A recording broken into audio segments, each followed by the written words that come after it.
Please rise for the nation's prayer.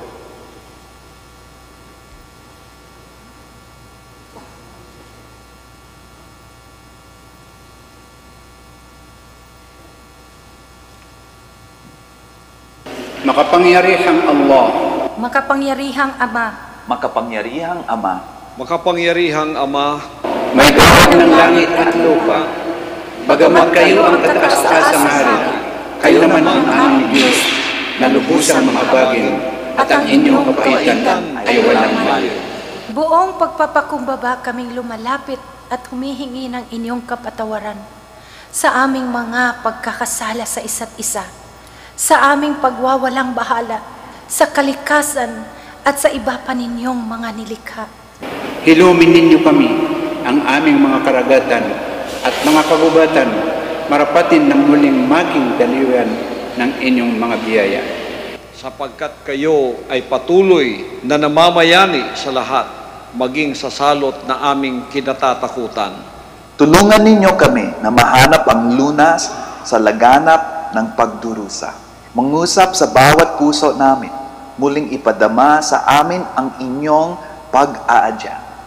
Patatagin ninyo ang mga kumakalinga sa mga may sakit, ang mga patuloy na nangangailangan sa amin, gantipalaan at pagpalain ang mga tumutulong sa nangangailangan, nang sila ay patuloy na tumatalima sa inyong pahiwatig. Itinatalaga namin sa inyong patnubay ang aming Pangulo, Mga namumuno sa pamahalaan at pribadong sektor, Pagbuklo rin kami sa pagharap sa mga hamong darating, Nang may pag-asa at katatagan ng pananampalataya.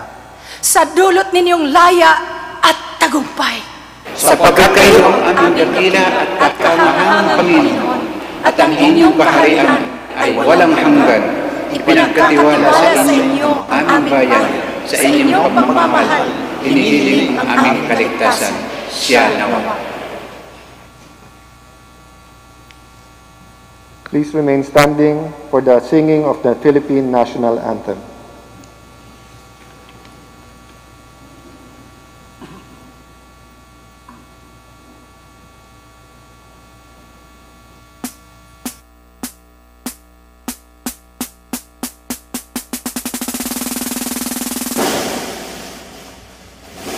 Kayang nagibig para sa silanganan, hanap ng puso sa dibdib mo'y buhay. Lupang hinirang, tuwing ka nang magiting, sa mandulubling, Di ka pasisiin sa dagat at bundok, sa simoy at sa langit ng bundok. May dilagang tula at awit sa pagdaya minamahal. ang kisat ng watawat mo'y tagumpay na nagnanahan. Ang bituin at araw niyang kalan, pag may di magtidilim, Lupa na ayaw ating Langit sa piling mo, ang ligaya ng pagpapalangin, ang nangangailangan sa'yo.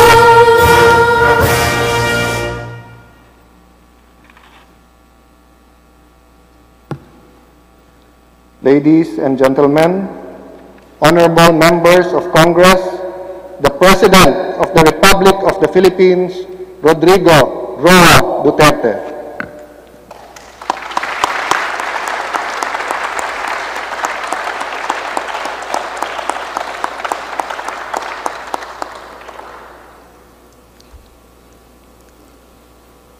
Kindly.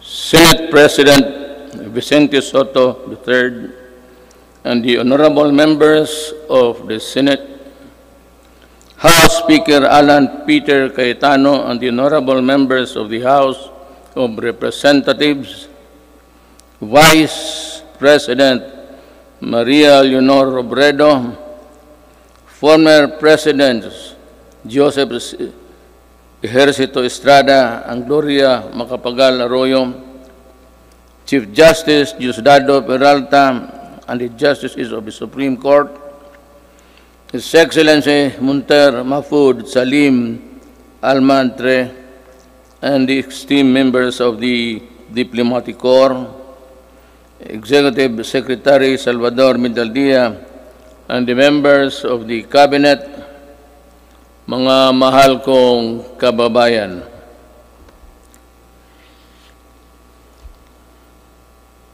We live in a troubled time. Our dream of prosperity for our country was suddenly snuffed by a pandemic virulent virus. No nation was spared. Neither rich nor poor were exempt from the onslaught of this deadly disease. But let us not despair. The vaccine is around the corner. Sooner and not later, the virus that gobbled up thousands of lives will itself be laid to rest. In the meantime, let us express the nation's gratitude to those who courageously and willingly put their lives on the line to serve the people and country. We share the griefs of their families,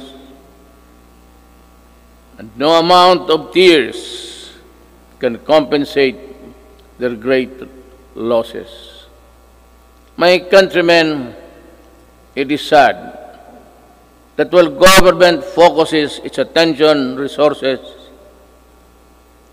to battle the coronavirus, there are those who take advantage of a preoccupied government. One of them is Senator Frank Dillon. In an interview, he arrogantly mentioned, among others, that oligarchs need not be rich. Then he linked the anti-dynasty system with oligarchy, and the topic was my daughter and son. This happened after the Committee of Franchise voted 70-11 to deny the grant of franchise to ABS-CBN. Obviously, he was defending the Lopezes, that they are not oligarchs. Great wealth enables economic elites and corporations to influence public policy to their advantage. Media is a powerful tool in the hands of oligarchs like the Lopezes, who use their media outlets in their battles with political figures. I am a casualty of the Lopezes during the 2016 election. The dealers and purveyors of illegal drugs, hiding in the shadow of COVID-19, have stepped up their activities. The amount of shabu valued at millions of pesos seized during police operations speak volumes of the enormity and the weight of the problem that we bear. The corrupt, the grafters, and the influence peddlers also take advantage of their fear and confusion that coronavirus generates the financial and material assistance of government to the unemployed, the sick, and the destitute, running into billions of pesos, are not spared from corruption and ineptitude. Even the donations for well-meaning private persons are schemed before reaching their intended beneficiaries. It is like snatching food from the mouths of the babes. The profiteers, overpricers, and the corrupt felons must be laughing while they stash their dirty monies, but not for long. They cannot outrun the long arm of the law. In these regards, the words of former President Ramon Magsaysay ring fresh and relevant today as the day they were said decades ago. He said, "We need men of integrity and faith like Rizal and Del Pilar, men of action like Bonifacio, men of inflexible patriotism like Mabini. We need their zeal, their self-reliance, and their capacity to work, their devotion to service, and their ability to lose themselves in the common cause of building a nation.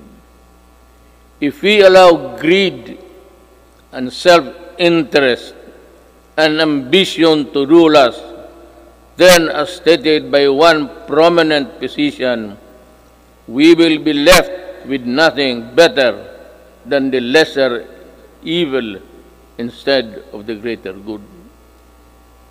In my inaugural address 4 years ago, I said that no leader can succeed at anything of national importance without significance unless he has the cooperation and support of the people he is tasked to lead and sworn to serve. The efforts and resources which we poured out produced the momentum needed to bring our country closer to our goals. Suffice it to state, we made significant strides over time. Over 4.3 million poor families benefited from the Pantawid Pamilya. Over 92.2 million beneficiaries received subsidies under the unconditional cash transfer program.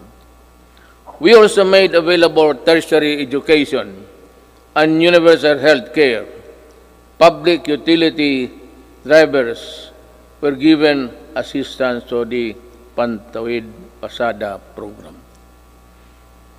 There are complaints that some drivers did not receive any assistance at all. I have directed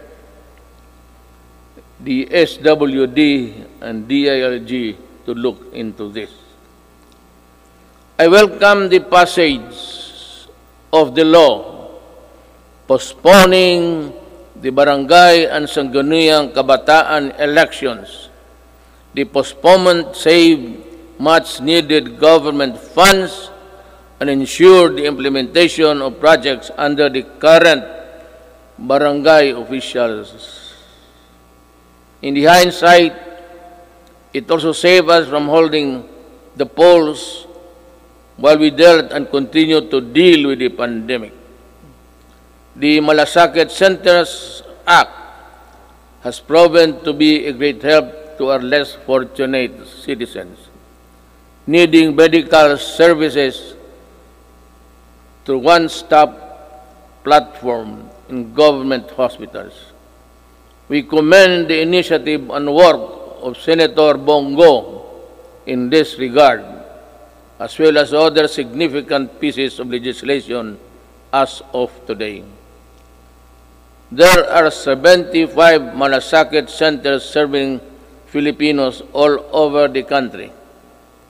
These centers will be of great help in ensuring that our people remain healthy and resilient during these challenging times. The Salary and Standardization Law of 2019 increases the salaries of civilian government workers. I hope that this law will inspire our government workers to perform better and encourage young, brilliant citizens to join public service. I appreciate the law of establishing the National Academy of Sports. We can now give our deserving student athletes the training and the support they need to excel in their chosen field of endeavors. With the commitment of key members of Congress, the Executive Department, the FISGOC, or the Philippine Sports Commission, and the Philippine Olympic Committee, we're bound together with one vision to host the 30th Southeast Asian Games. Our athletes prevailed. More than that, we fostered pride, patriotism, genuine sportsmanship, and camaraderie in our South Asian brothers and sisters. Indeed, we won as one. To our business community and the general public, we assure you that the landmark ease of doing business and efficient government service Delivery Act has been gaining momentum. We are closer to eliminating over-regulation in government services. Frontline processes, including consular services, processing of building and business permits, and the services of overseas Filipinos and seafarers were streamlined. Passports and driver's license validity were lessened to ease the burden of the public. We received a BBB plus credit rating despite ASEAN credit rating downgrades and negative outlook revisions worldwide.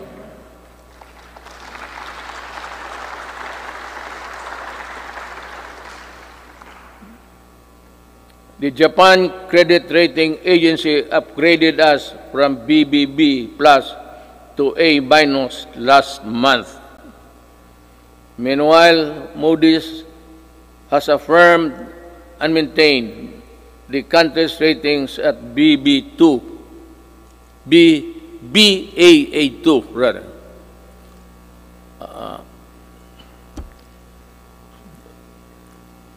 To understand, because with the light I have mine eyesight is not as good as new. Our fiscal position is strong, our economic fiscal management prudent, and our banking system robust.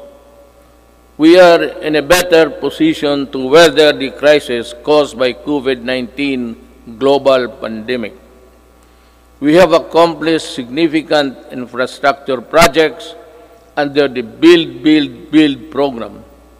I will not dwell lengthily on the nitty-gritty of our infrastructure accomplishments now, lest I bore you. Instead, we will release a comprehensive written report of our collective milestones and the details of accomplishments that remind us that perseverance, patience, determination will help us move forward even in the most difficult times. We issued last year the Executive Order number 100, establishing the Diversity and Inclusion Program as national program of the government.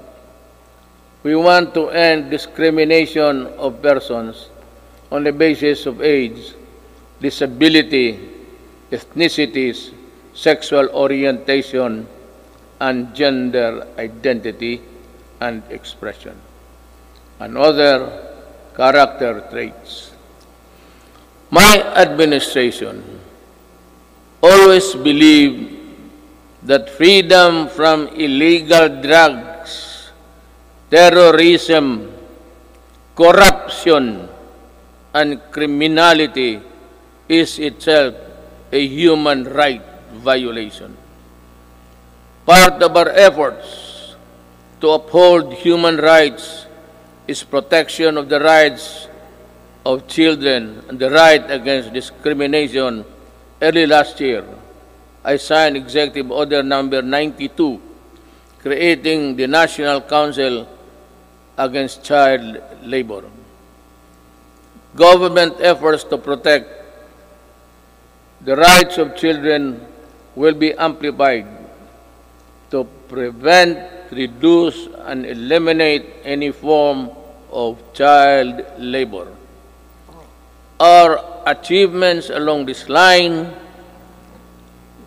will have been extolled by an overwhelming number of fellow member states in the UN Human Rights Council during its recently held 44th session last June. Rest assured that we will not dodge our obligation to fight for human rights. My countrymen, there are lessons to be learned from the coronavirus pandemic. It jolted us to realize that gains made after spending so much planning, effort, cost, and time could diminish considerably and quickly for reasons beyond one's anticipation. That it is much easier to destroy than build. That in a crisis of national proportion that affects every aspect of human life, government needs to have the support and cooperation of the people if it is to succeed in battling the cause of that crisis. That there are people who ask for compassion but show none themselves. That life, after all, is fickle, like the weather. The gains we achieved for the first 3.5 years were put to a test when the pandemic suddenly struck the global community. While I am aware that the road towards a comfortable life would all be far easy if the pandemic had not occurred, and around the rest of the world we suffered.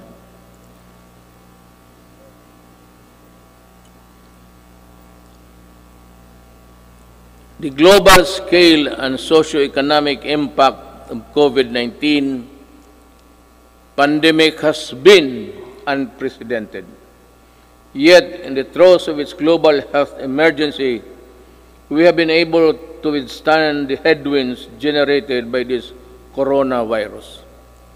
In this regard, I would like to express my gratitude to all those who made possible the steady supply of food, water, basic utilities of our households.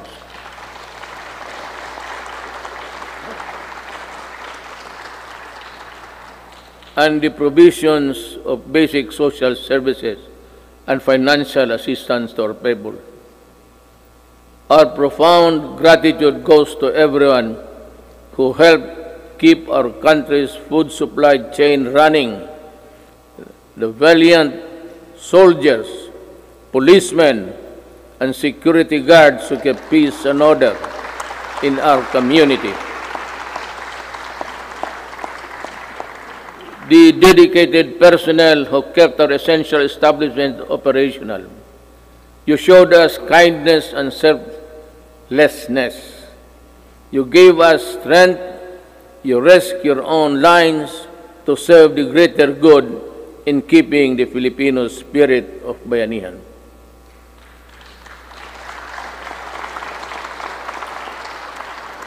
I also thank the men and women of the Interagency Task Force on Emerging Infectious Diseases and the National Task Force Against COVID-19 for all the countless hours it spent to keep the pandemic in check and for all the efforts it made to ensure the safety of our people.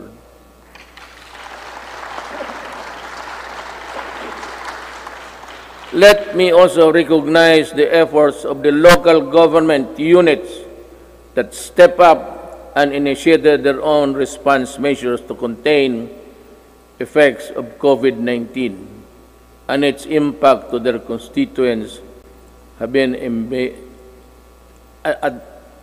impact to its constituents. The shadow says it's a period there. I know exactly the difficulties you are undergoing.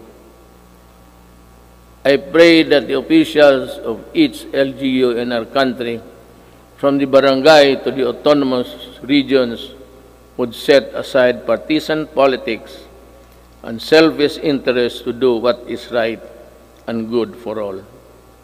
Likewise,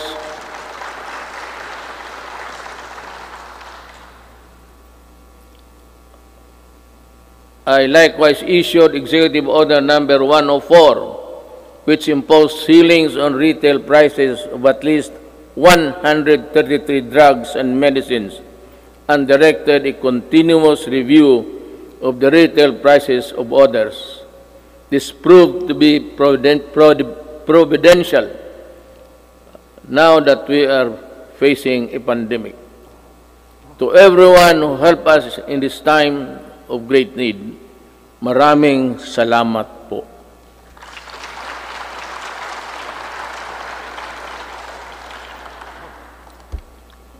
Let me say that the strength of a nation rests in the hands of the people acting as one with government. In the pursuit of common goals and objectives, when the pandemic struck, I decided to prioritize life over other considerations according to experts. The intervention that the government had put in place prevented as much as 1.3 to 3.5 million infections. To me, even if the numbers were much lower, it would still be and would have been worth the sacrifice we made. Buhay muna bago lahat. We initially encountered difficulties ramping up our testing capacity. We now have 93 accredited testing laboratories nationwide, and we are aiming to conduct 1.4 million tests by end of July and ensure a quick turnaround time of 48 to 72 hours. Under the Social Amelioration Program, we allotted 2.5 billion or 2.5 billion for poor and low-income households who were affected during this pandemic, who thrive on a no-work, no-pay arrangement. Admittedly, our implementation of the Social Amelioration Program was not perfect, and some opportunists turned crisis into opportunity. We will catch up with you sooner than you think.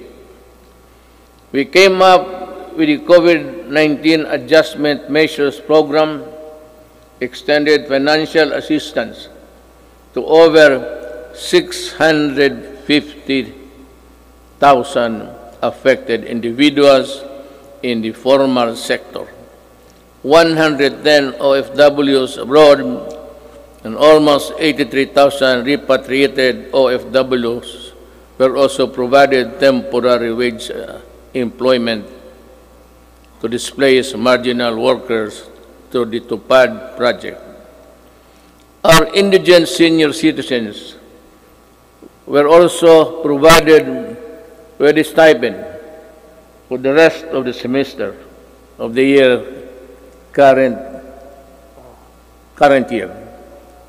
This health emergency stretched government's resources to its limits, in response to the Office of the President, work closely with Congress for the quick passage of the Bayanihan to Heal as One Act. May I again reiterate my thanks to you, the men and women of Congress, for the effort you invested in passing that law.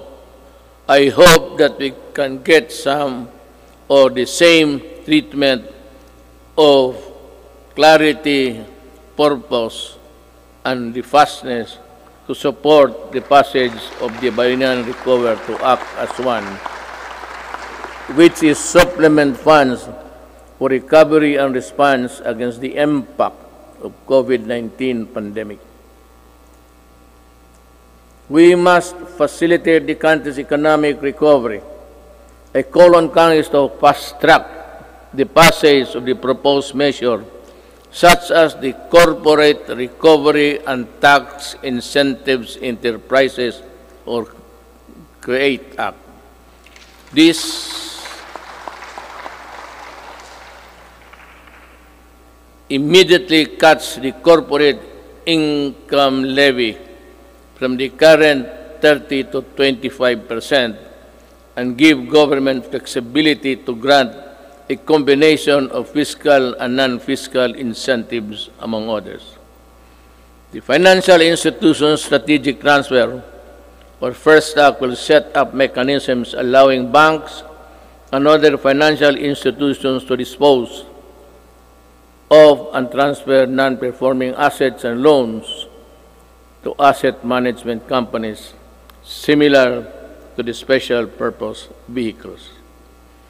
Our economic managers have seen infrastructure investment as an effective tool to help spur high growth, attract investments, create jobs, and achieve financial inclusion for all Filipinos. The DBP has resumed the construction of the North Luzon Expressway Harbor Link, the NLEX SLEX Connector, the Cavite-Laguna Expressway, the Metro Manila Skyway Stage 3, the R1 Bridge Project, the Tarlac-Pangasinan-La Union Expressway Project, and the Subic-Freeport Expressway Project, to name a few. To realize the maximum benefit from the country's investments, the infrastructure projects under the Build, Build, Build program, which are labor and capital intensive, are not mere springboard for the country's swift recovery pandemic. They are economic benefits to be distributed to all corners of the country and push sustainable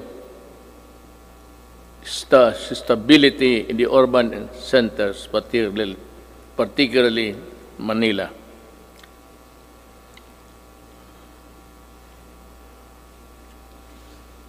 The TESTA launched online mode of livelihood and skills training.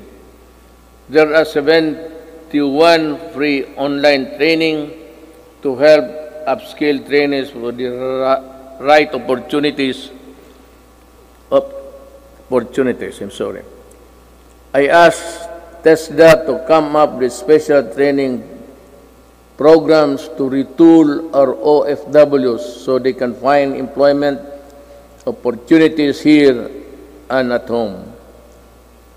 I am also calling on the CHED for scholarship programs for the qualified dependents of our OFW. I direct the Department of Agriculture and DTI to come up with the agribusiness and entrepreneurship projects to help displaced OFWs rebuild their livelihood. Further, I ask the Land Bank and other government financial institutions to continue providing low interest loans to our OFW. Sa mga kababayan ko na naghihirap sa ibang bansa, nandito na ang inyong gobyerno para matulungan kayo at inyong mga pamilya, lalo na sa panahong ito.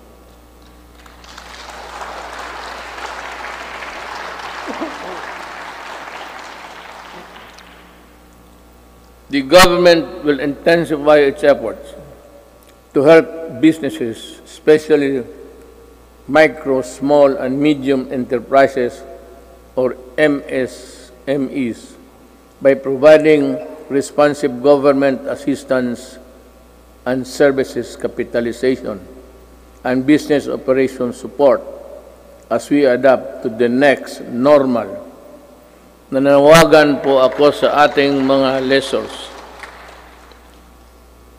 Nananawagan po ako sa ating mga lessors. Malasakit at bayanihan po ang sana ang pairalin natin ngayon. This is not the time to drive away lessors. During normal times, they were the primary source of your income stream. Now, it's time to be fair and compassionate. Come up with an amenable arrangement with your tenants. Huwag po natin silang pagtabuyan, tanggalin ang tubig, kuryente at bubong. Commercial establishments are requested to give grace periods to allow deferment of payments, especially for MSMEs that were forced to close down during the quarantine period. Let us help them recover.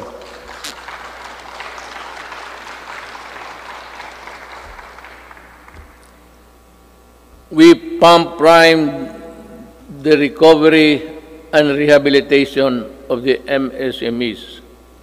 The DTI to the Small Business Corporation set up the Philippine 1 billion COVID assistance to restart enterprises or CARES program to provide zero-interest loans for MSMEs affected by the pandemic as of July 10, 2020. Over 2,600 loans applications worth more than 182.5 million have been approved. We are optimistic that this initiative will help our MSMEs stabilize and recover from their losses.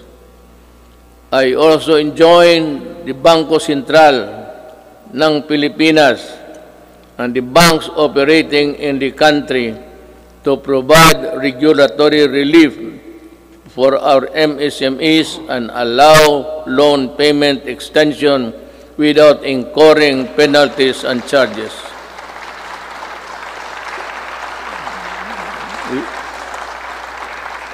We need your help to prevent the collapse of companies saddled with accumulated amortization and payables caused by closure of their businesses at the height of the strict quarantine periods.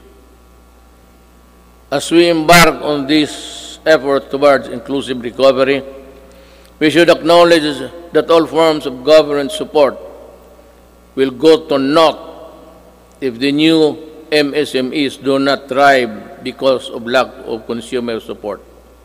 Ito ang panahon para suportahan natin ang ating mga kababayan na nagnegosyo at gumawa ng mga produktong sariling atin. In the same manner, in tourism and recreation industries, which are among the hardest hit by the pandemic, count on our full support while we slowly try to put the fun back in your local travels. The national government agencies and LGUs must harmonize their policies to boost tourism, ensuring everyone's well-being. We enjoin our people to help boost the economy by traveling locally.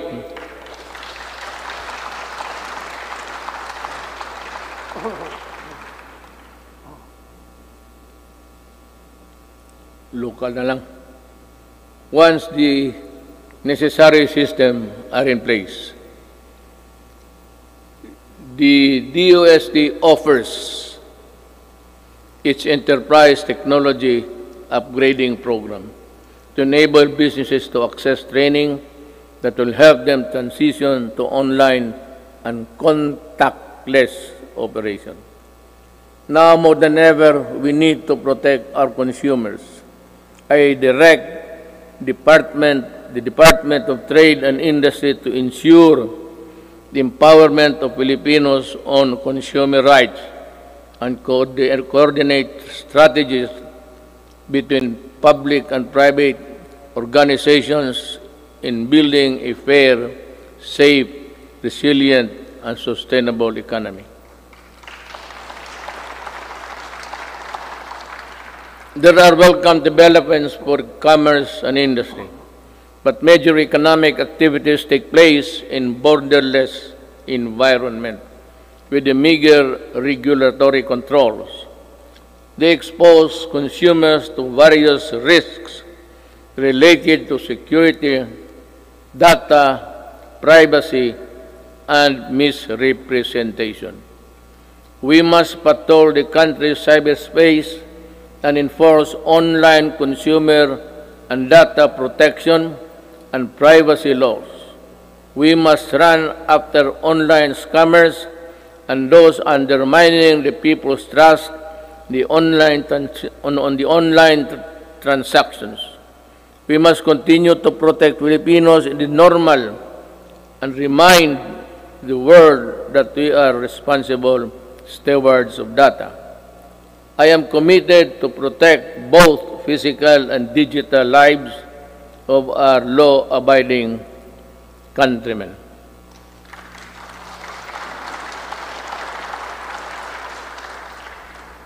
The national government shall lead the way in our transition to online systems. I reiterate my call for all government instrumentalities to implement systems that shall make physical queuing a thing of the past. Panahon na para mawala na ang pila para mapagsilbihan ang gobyerno nang walang kahirapan para sa tao. The DILG, DBM, and the ARTA, along with all agencies and instrumentalities of government, are hereby directed to make full possible services available online. We need to adjust and adapt a paperless type of business and work performance. We need e-governance our people with the services they need and the comfort of their homes in the work or workplaces.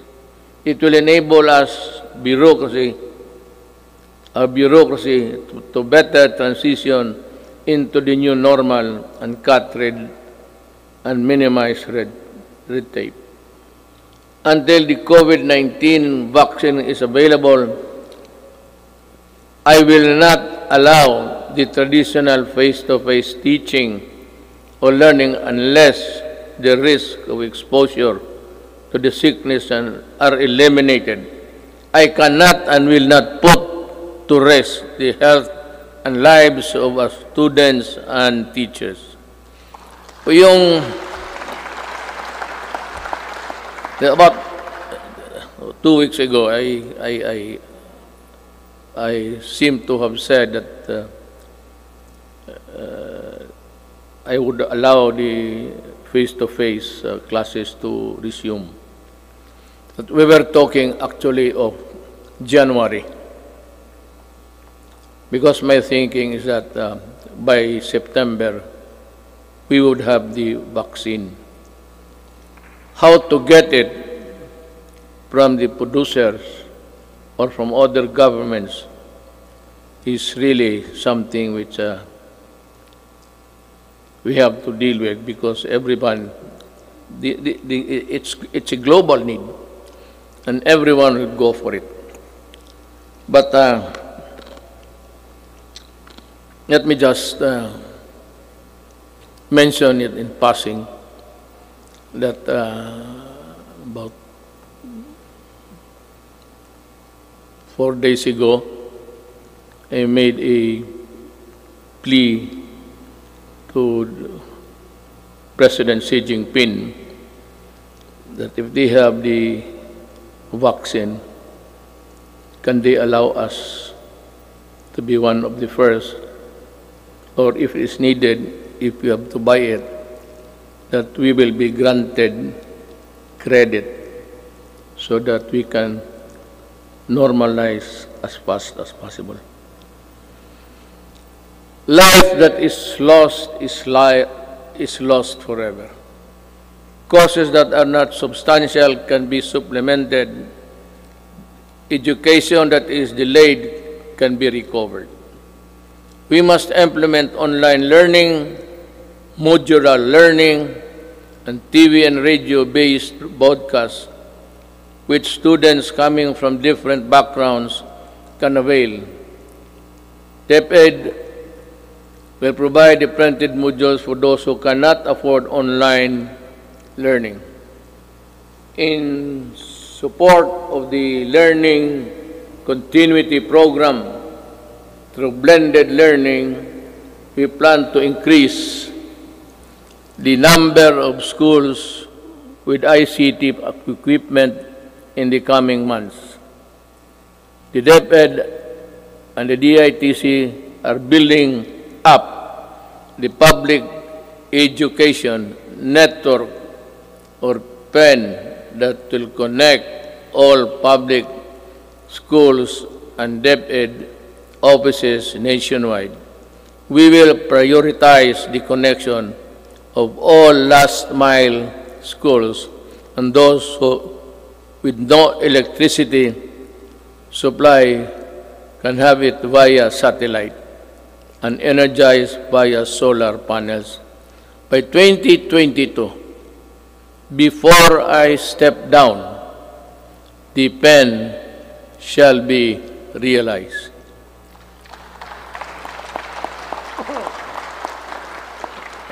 I'm referring to the program.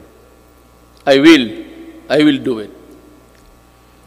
TV frequencies reverted back to government for whatever cause or reason shall not be used exclusively to the exclusion of other persons or other dummies to cope up with the demand of the next normal. This will be used to provide uninterrupted quality education to our children in our shift to e-learning. I am directing Secretary Guevara, Secretary de la Peña, and Secretary Onasan, in collaboration with Secretary Briones and Secretary Abisado, together with Secretary Dominguez, to come up with an integrated program and implementation mechanism to ensure that these TV frequencies are fully utilized by government through the facilities of the PTV4 for the utmost benefit of the Filipino people.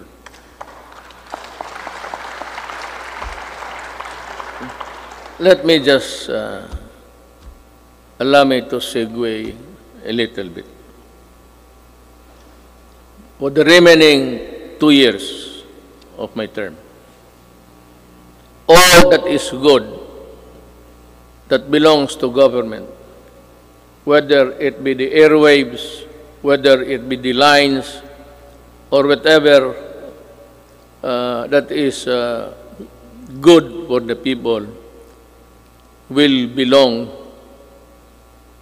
to the government, and it should be government who should be given the first option to utilize them. Ang sobra kanila. I call on our communication companies to improve their services lest we be forced to take drastic steps to address the less than deal service that the public is getting from you.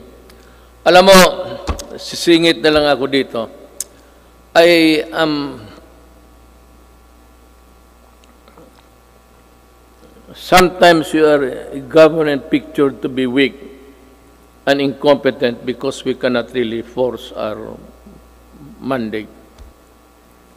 Alam mo itong nagbibigay ng mga public services, you better improve. Huwag naman ninyo kaming pahintayin 10 taon bago kami makakamit ng mga services that the other countries are enjoying. If it's just a question of added capitalization or the infusion of money, go and look for it. Maghanap kayo, because if you are not ready to improve,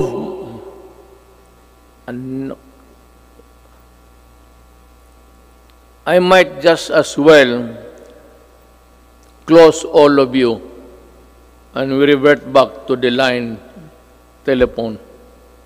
At kukunin ko yan, i-expropriate ko sa gobyerno. Alam mo itong,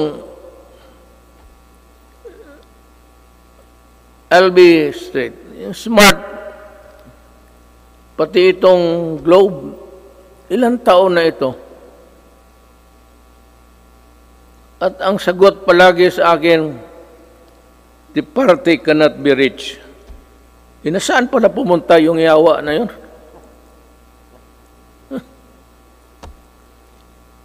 Kung ganun lang naman ibigay ninyo sa amin, we are a republic, a sovereign country.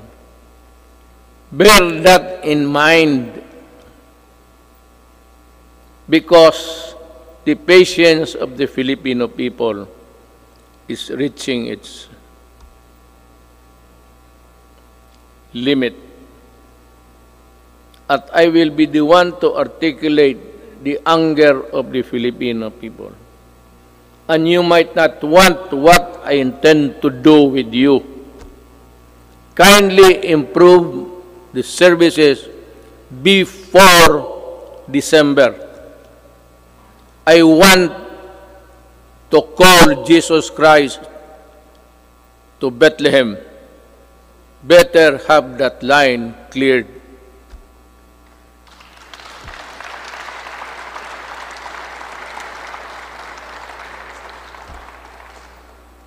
Alam sa totoo ng adre na po, ano ako sa inyo.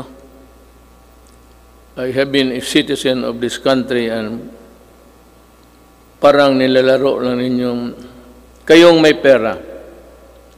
Puta. May pera kayo, negosyo kayo. Wala kayong pera, putang, umalis kayo dito. You know, you give us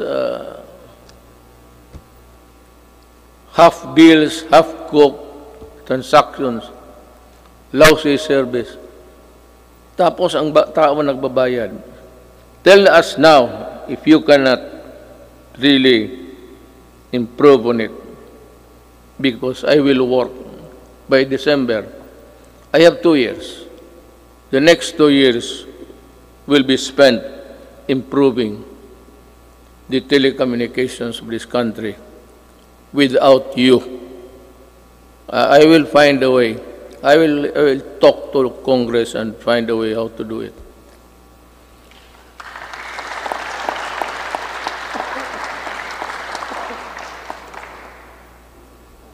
Last year, I said that distributing economic business activities is imperative to our country's sustained and equitable growth. Today, I reiterate that statement. I issued Administrative Order Number 18, directing concerned agencies to strengthen the development of special economic zones in areas outside Metro Manila. I also issued Executive Order Number the same, 114, to institutionalize the Balik Probinsya Bagong Pag-asa program.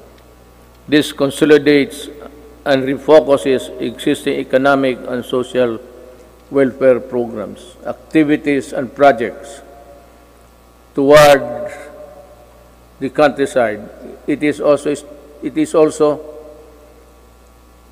an international agency council headed by Executive Secretary Salvador Medialdia, which will create a framework for the effective implementation of the project. Kung hindi ninyo ako naiintindihan sa sinabasa ko, mas lalo ako.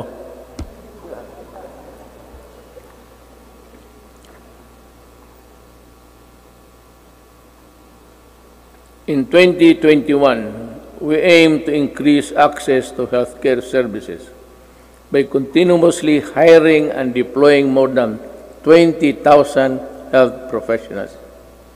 This will augment health workforce in LGUs, particularly in isolated and disadvantaged areas.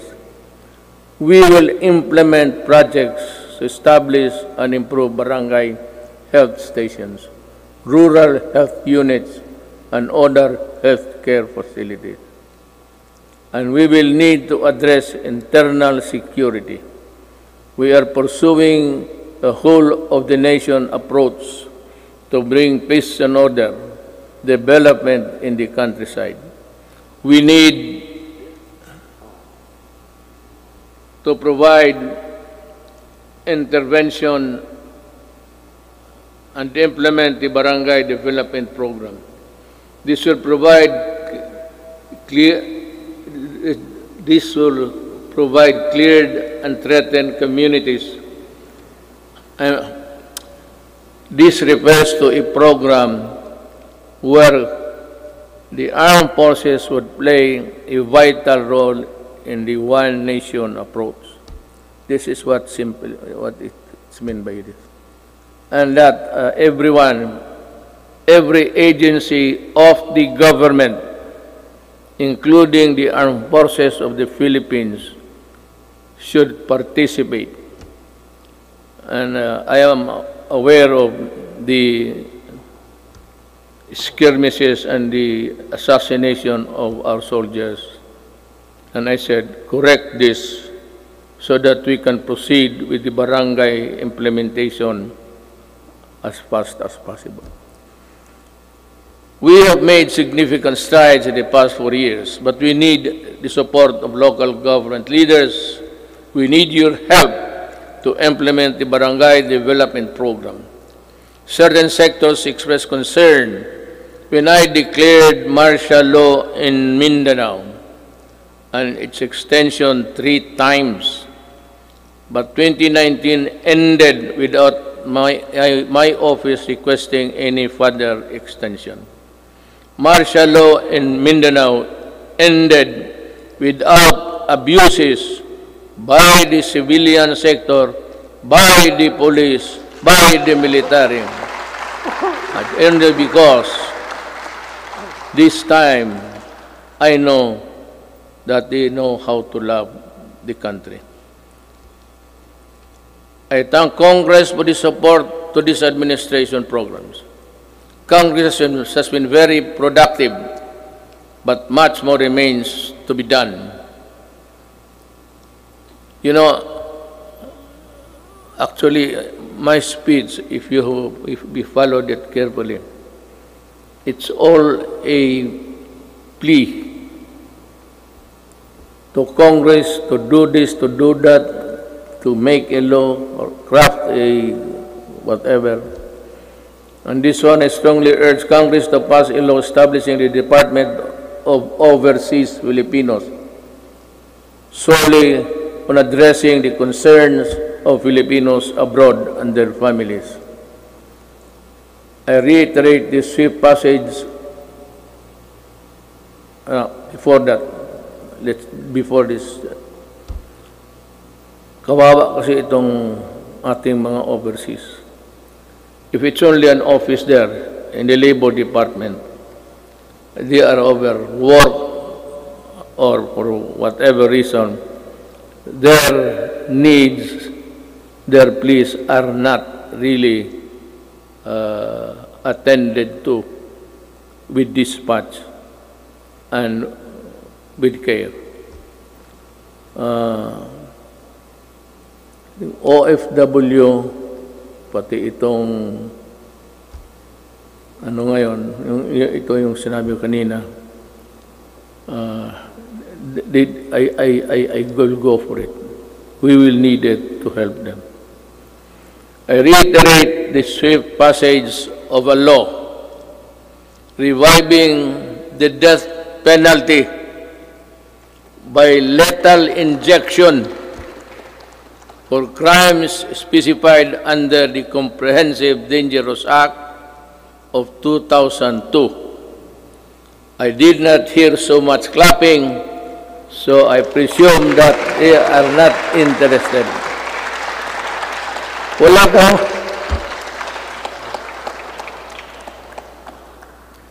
Someday I'll tell you the story of what happened to the Philippines.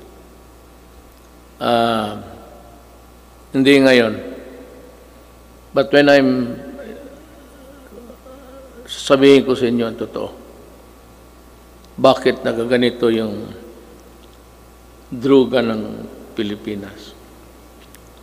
Why the drug syndicates continue to operate just like the countries of Colombia, Mexico, and it is being played inside the national penitentiaries. Para tayong talagang binababoy tayo ng wala. Sabihin ko sa inyo. But this is not a time for storytelling. SONA kasi ito. So, dito na. This law will not only help us deter criminality, but also save our children from the dangers posed by the illegal and dangerous drugs. May I be allowed with the indulgence of the body? Itong bakit talaga ako galit sa droga. Let us make this a semi-formal speech. Alam mo kasi, 5 pamilya members, o 6 or 7, pagka bumagsak yung tatay to drugs, the family crumbles. There's no more home to. Druga, and if he's receiving his salary, nagtatrabaho sa pantalan, 300 a day. Tapos ang shabu is sold at 2. He has about 100 to bring home. Kaya pagka gano'n, nag-aaway-aaway na. Ang mga bata, hindi nakapag-aral. Ang iba, ligaw na. Mga babae, into early prostitution. Kung ano-ano nangyari. Hindi lang alam nitong mga na this is happening all over the country every day. And what is really very tragic is this. When the family starts to crumble, there's no more family home. And invariably, the wife would look for another husband would look for a job, usually, easily, doon sa abroad. At yung asawa, aalis, yung lalaki na sa droga, yung mga anak iniiwan sa kapitbahay, sa kapatid. And the ferocity of the loss of the Filipino family home has been destroyed. Kaya kung anong mangyari nito, the wife works in the Middle East. I am not zeroing on any particular country, mind you. But alam natin, there are tribes in the Middle East which would allow rape as part of the territory of being a house help. Kasama yan. Kasama talaga yan. So yan ang mahirap dyan. You have a wife there being crucified, being used, magpadala ng pera, tapos ang mga anak, asan nasa Cebu na rin. Kasi these are the guys that the Cebu people would really, stick by them until it crumbles, the resistance. And then you have plenty of this all over the country. Hindi lang nila alam. Yung sinasabi nila ng misery sa itong human rights, plus 10 yan. Not to count the victims of crimes perpetrated by people addicted to Cebu. That is the reason why I'm so vicious in my galit talaga ako. Nilalaroan tayo. Well, I don't know. Any other president might, pero ako ayaw kong lalaroan ng Pilipino. Do not do it in my country because I will really kill you. That is a commitment. Owning safe, decent, and affordable housing is every Filipino's dream. But the housing market remains inaccessible to most of our countrymen. I renew my call for Congress to pass the National Housing Development Bill and the Rental Housing Subsidy Bill. These will enable all Filipinos, regardless of social status, to live in decent homes where their families can lead meaningful lives. I also call on Congress to amend Republic Act number 10912 for the Continuing Professional Development Act of 2016. In this time of great pandemic and forthcoming reconstruction, requiring professionals to undergo seminars is burdensome and not realistic. This must end. Ito pang isa. May mga profession. Singit ko na lang lahat to tell, this is to inform the nation. May mga profession na they would require, I think it's the nicest, they would require them to come to Manila to retrain and for another round of expenses. Itong mga seminar na ito, dapat mahinto. I don't know in other provinces, but during my time sa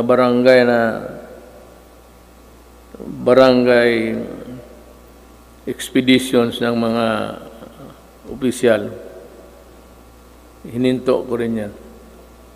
And which reminds me, I will act on this also in due time. We hail our health professionals as heroes. Now is the time to pass the Advanced Nursing Education Act and the law instituting the Medical Reserve Corps. COVID-19 will not only be the last pandemic. We need to create National Disease Prevention Management Authority to better respond to future outbreaks. we count on Congress to full support. You can just let it remain for a while in the Department of Health kung wala pang pera, but you have to expand the services. It would also entail a little bit of money, but not really as much as expensive when you set up a department. In the long term, we are looking into the creation of the National Disease Prevention and Management Authority to better prepare for the pandemics, protect lives, and allow development to proceed even in the worst of times. We are counting on the full support of Congress for this critical, important endeavor.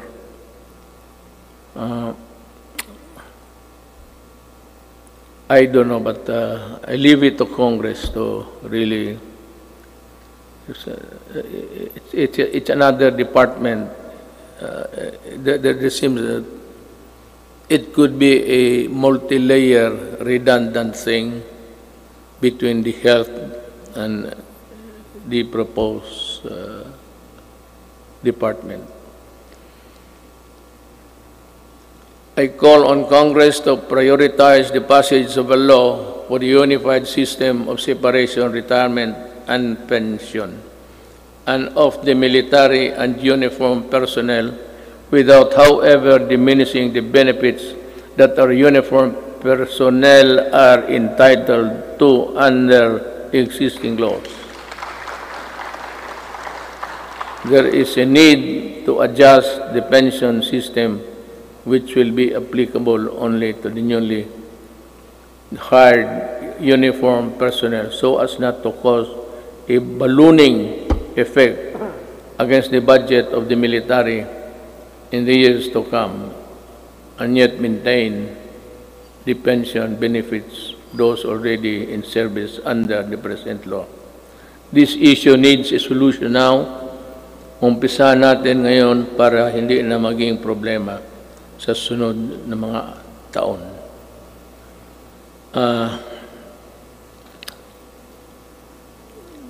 I want to, one of the, this is not politicking, I am not running, I cannot run anymore. Yung dinoble ko yung sweldo ng police pati army, it was really a clarion call para for them also to have a decent life, and that they're able to get the things which ordinarily cannot be reached by any government employee. Ang akin doon is yung corruption. That maybe it might be a vain attempt, but maybe dagdagan ng sweldo para it would be a hedge against corruption.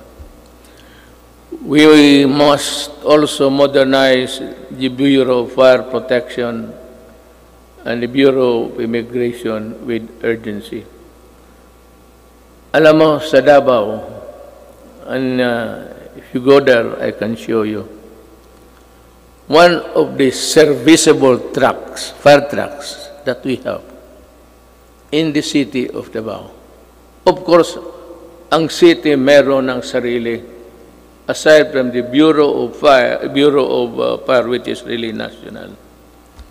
Meron yung Bureau of Fire, would you believe it, serviceable still. Ang pangalan ng truck is Studebaker. Ang katawan, ang talagang matatag ang katawan. Kaya ang makina isuso.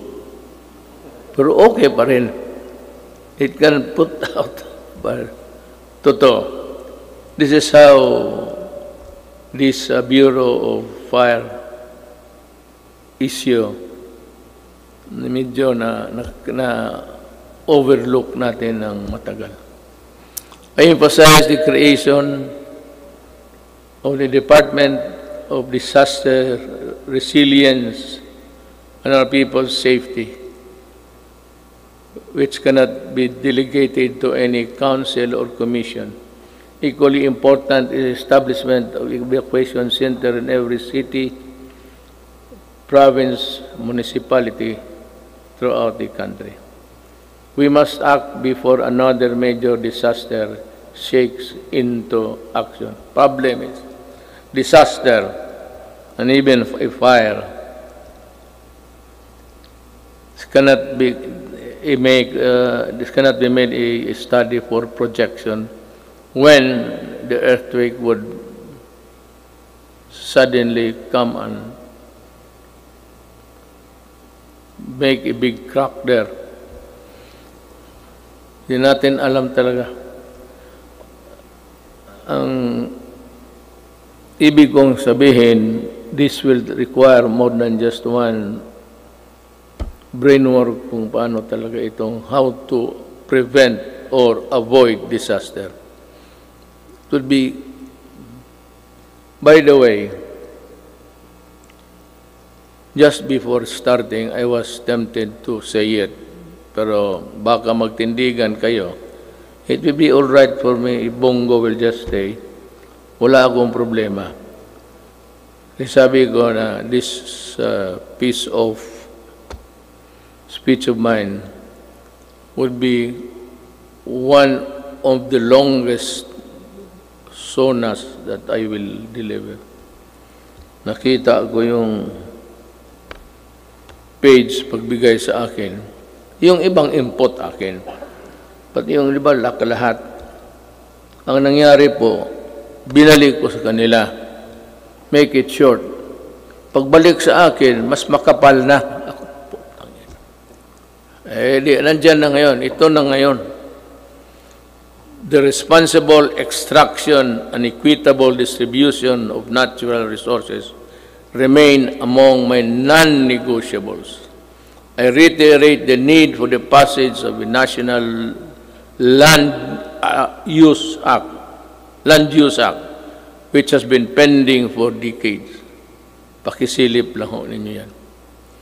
For the rest of my term, I hope to see concerted efforts in protecting the environment.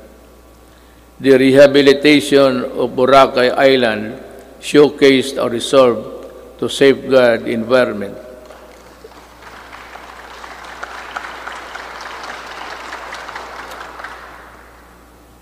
Boracay is doing well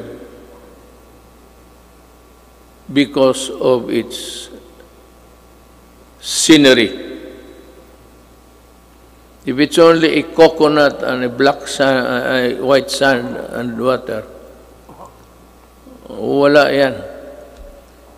Pero you add the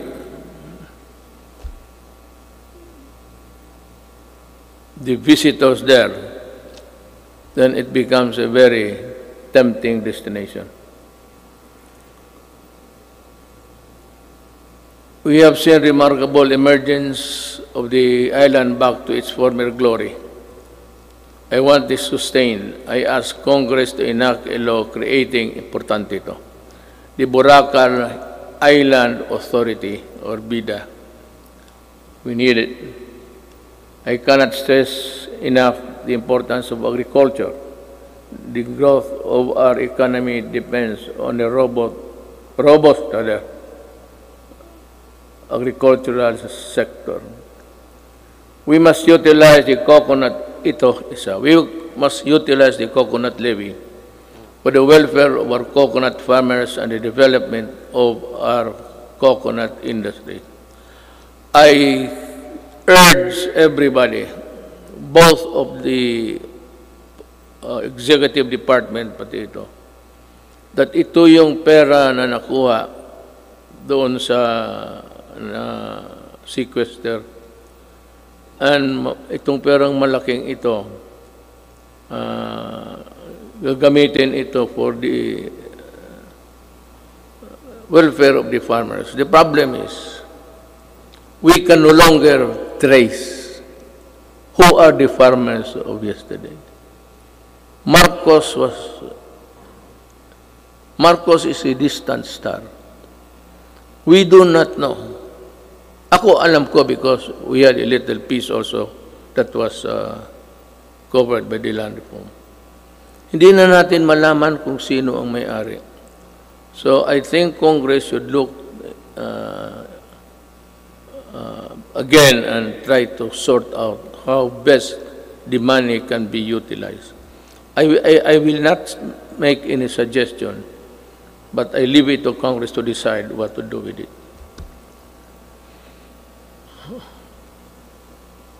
I once again urge both houses of Congress to pass a version of the bill establishing the Coconut Farmers Trust Fund. Tulungan natin ang ating mga magsasaka pagka hindi mawawala yung pera, bilyon yan. Diyos ko po. Well, anyway, we have learned so many lessons along the way. I am also requesting Congress to pass the Rural, Agricultural, and Fisheries Development Financing System Act. We aim to provide adequate, accessible, and affordable food for every Filipino through the Plant program. After the build, I think this is easier to achieve. A few good men, few good regional directors, DAR, and dedicated workers down below could make this thing a success. Mas madali ito kaysa build. Ito plant lang eh. It is more of how you try to convince the farmers to cooperate government for their benefit. This 66 billion agricultural stimulus package will help the agricultural and fisheries sector recover. I hope so. We need to build trust and confidence in online transactions, stronger protection on online consumers, and enabling measures for online business when needed through the enactment of an Internet Transaction Act. This is very good. I thus direct the Department of Trade and Industry and other relevant agencies to work on it closely with Congress, ensuring that the provisions of the proposed bill are responsive to the needs of the consumers while promoting the growth of e-commerce in the country.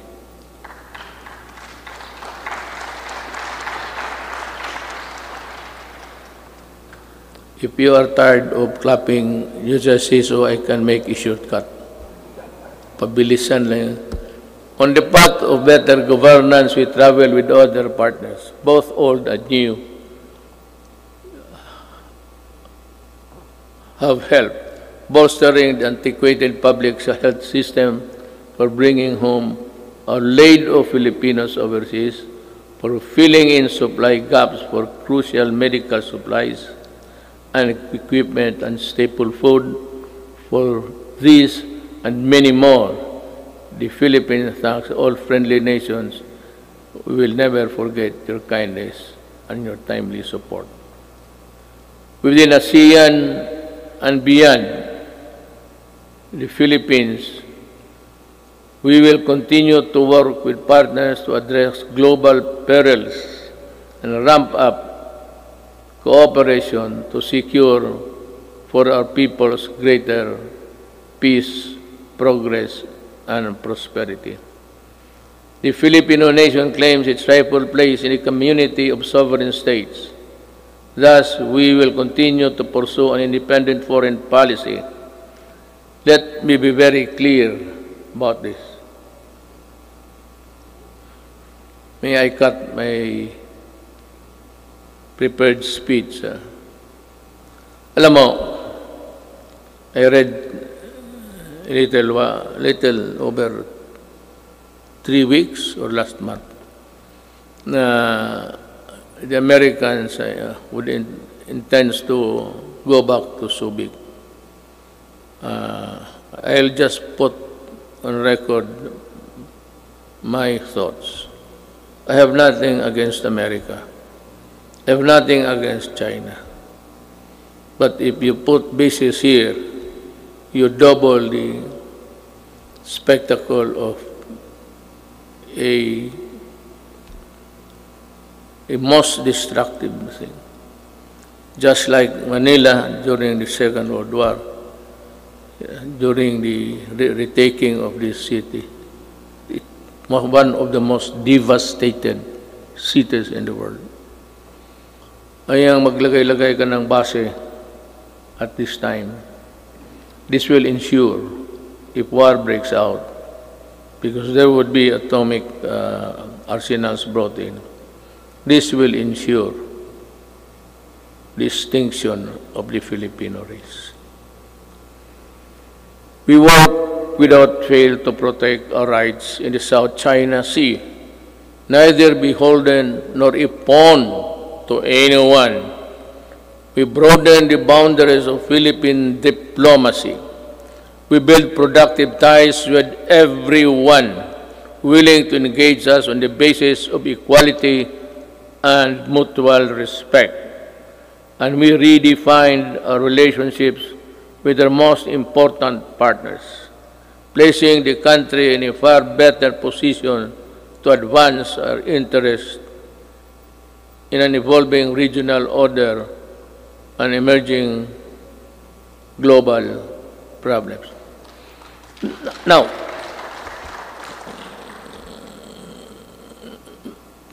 plenty of critics, both sides, claim about nothing has been done to retake forcefully or physically the South China Sea.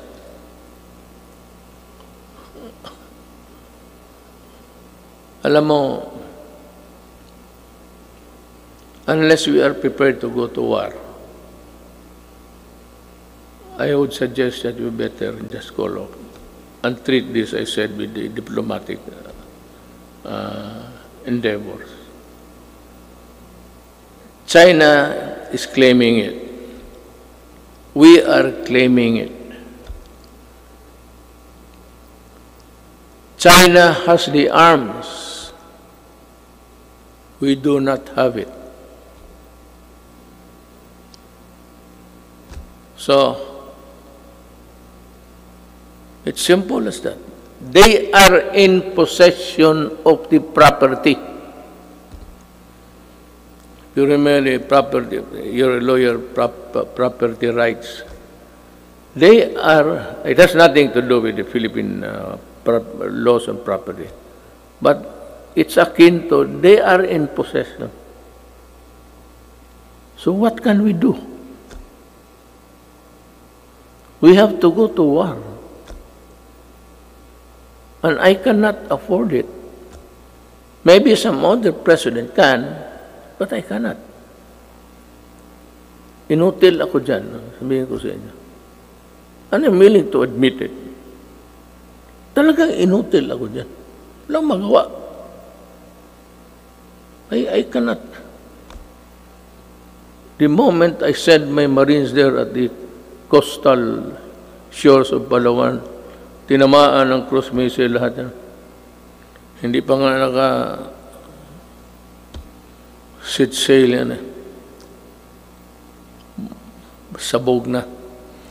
Let me see again that the victory in a global battle against COVID-19 would take longer than we expect. Everyone's cooperation is needed. I know that you have, the Filipino people, have sacrificed a lot, but we have no other choice but to work together and to do even more. I must admit that our actions have been far from perfect. Totoo yan. I admit it. and there could be improvements here and there. But all of us in government, including myself, assure you that we will not stop until we get things right and better for you. I know that many of you are worried not only about health and safety, but also about our ability to move around and ride public transportation. The depletion of your savings due to the rising cost of goods and the loss of your incomes due to uncertainties in your jobs and livelihood, I assure you that your government will address squarely these problems and challenges to overcome them and proceed to a new normal. Marami ho talagang mawawalaan ng those for a middle income. They buy a car on installment basis. You cannot keep up with the amortization. You lose it. You lose the car. And you are forced to ride on public utilities. Concomitantly, didiretso rin itong mga kriminal na rarami at crimes will increase. But let me assure you, for as long as I am president, there can never be a runaway crime in any of our cities. Hindi ako papayag na ganun. I can assure you, we will remain peaceful. Relatively peaceful. Hindi naman very peaceful. Pero kung sabihin mo na kagaya ng hold up dito, hold up, alam naman nila kung anong mangyari. You know what will happen to you. I am addressing myself to the criminals. You commit hold-ups, you commit rape, you commit all sorts of things, and you harm the public, then kaaway mo na ako. Pag bumalik kayo sa dati, kagaya noon, patong-patong na naman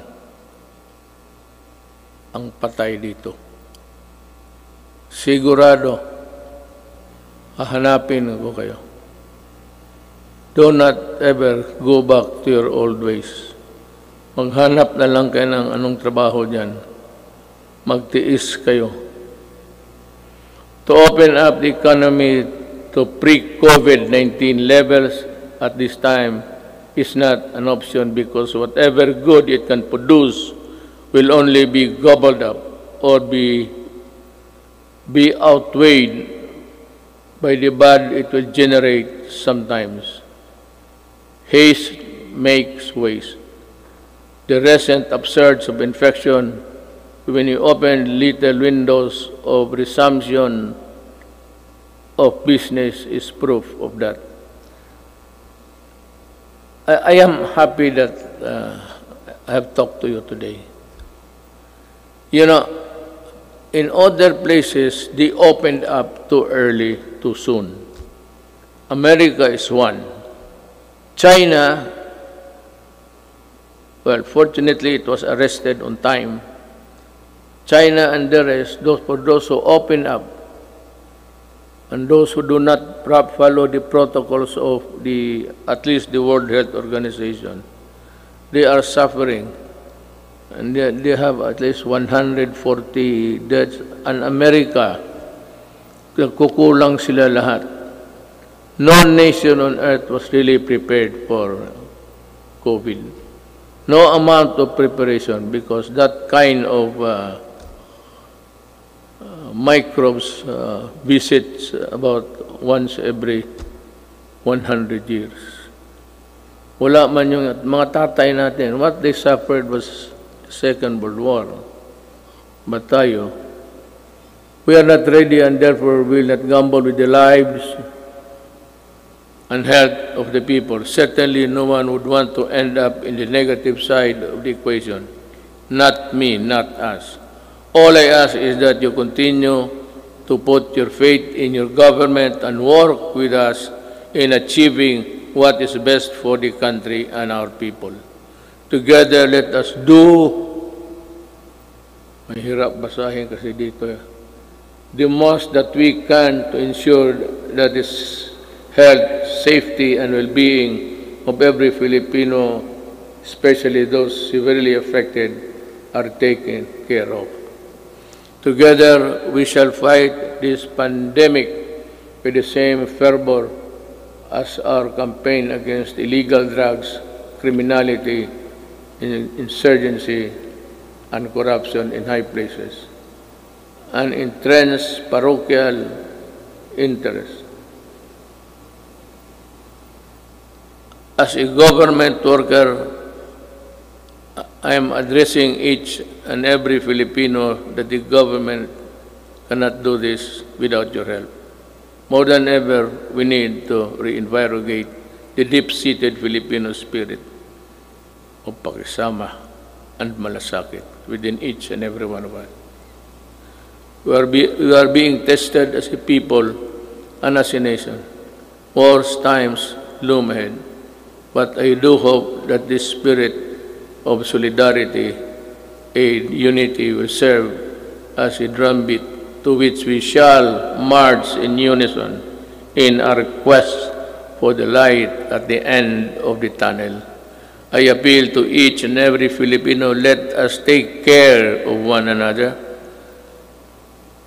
Ito ang panahon para magtulungan, hindi panahon para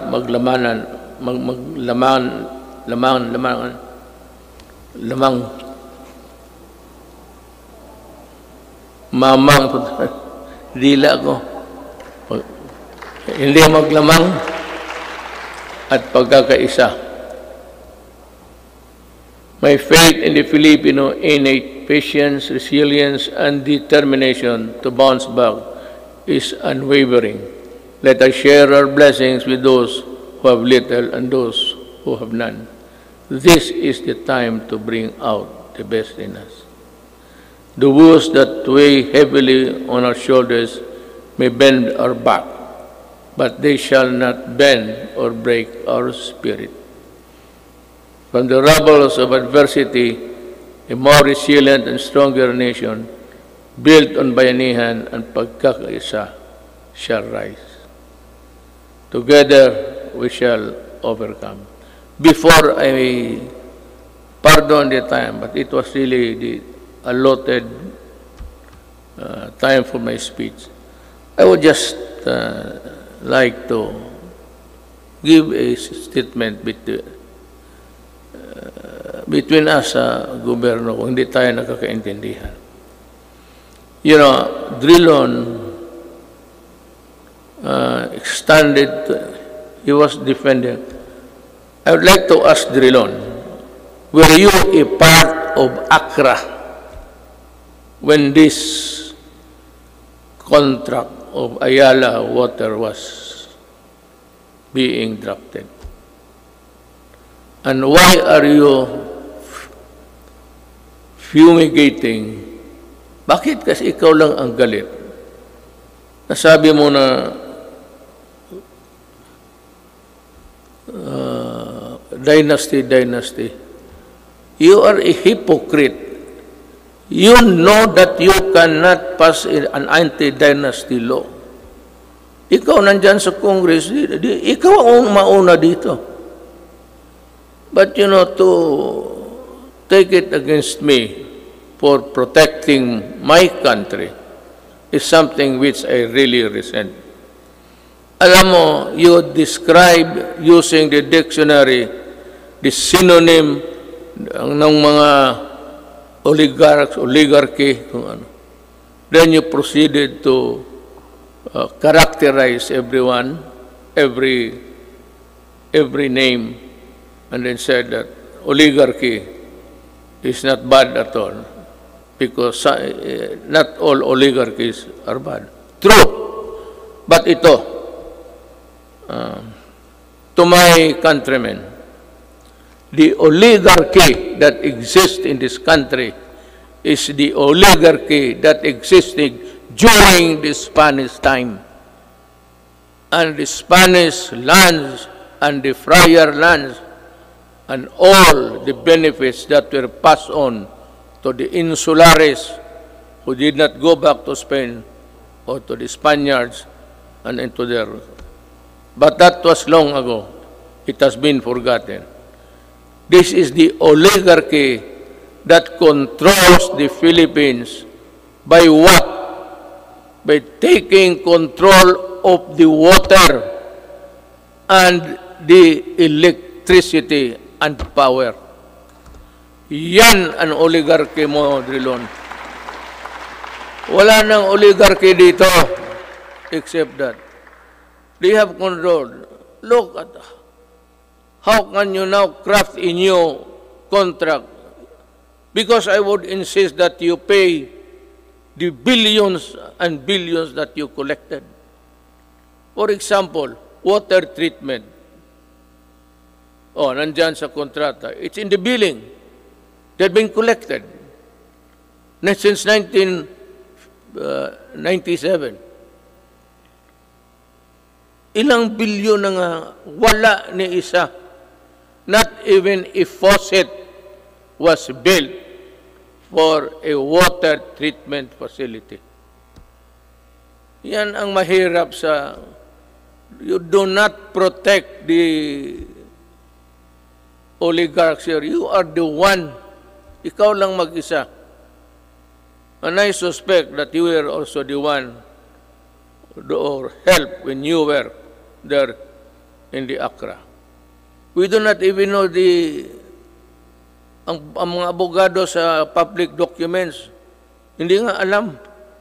Hindi natin alam kung nakagraduate ba o hindi. Wala.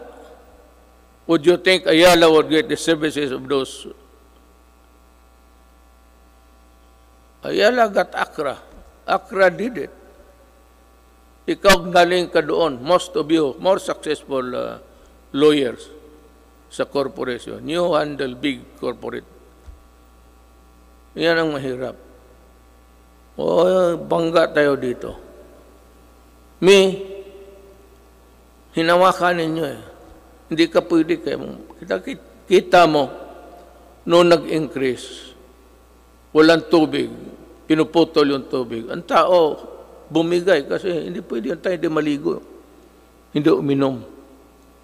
Electricity, ayaw mo mag-increase. O ayan, wala ka. Palaging brown out lahat.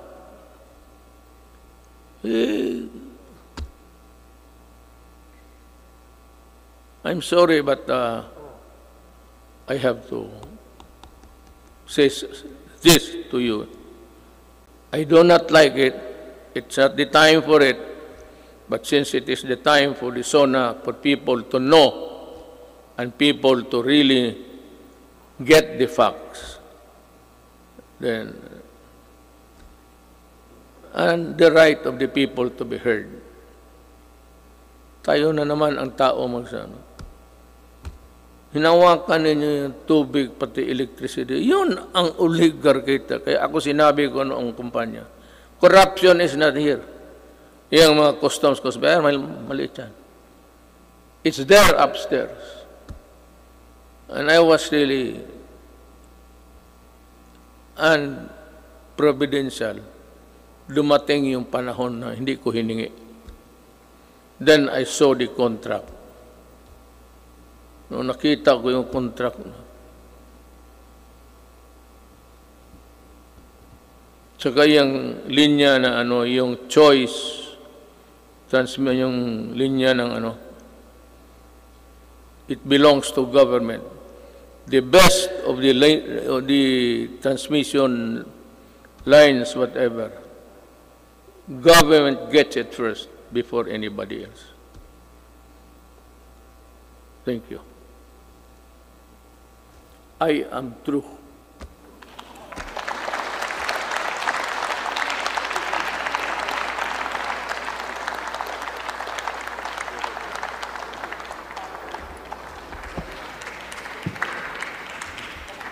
On the part of the Senate, the joint session is adjourned. On the part of the House of Representatives, the joint session is adjourned.